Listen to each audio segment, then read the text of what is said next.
कैली बाद में नहीं तो जब मिनिस्टर बन जात रही पूरा कागज जमा होला सब थोड़ा मिनिस्टर हो गया।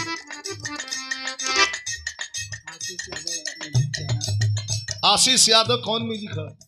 आशीष यादव म्यूजिक चैनल। आशीष यादव म्यूजिक चैनल, बहुत बहुत धन्यवाद, शुभ आशीर्वाद, पुरस्कार दिलन, धन्यवाद भैया को।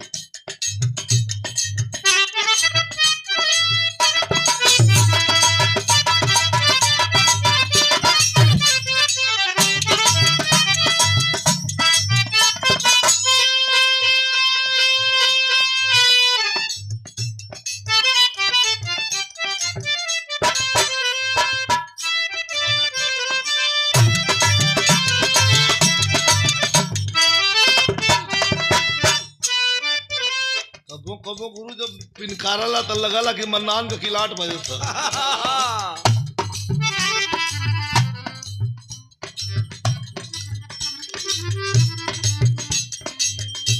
कितना बढ़िया भाव है, इससे बढ़िया स्वागत का हो सकेला।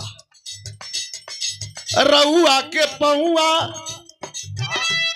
अब दोनों भाई आत्मविभोर होने, लक्ष्मण जी भी नजर मुंडी नीचे झुका ले, हम कहला कि अरे हम झूठे बिगड़त है यार।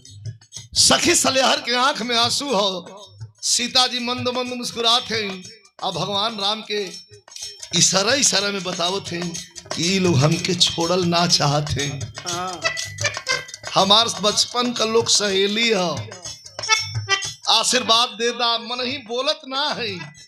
अगर दो दिलों की मुलाकात होगी, जुबान चुप रहेगी मगर बात होगी। वाह वो कैसे बात होगी? वो कैसे? अरे आँख से ना बात होले। अच्छा हो गई बात।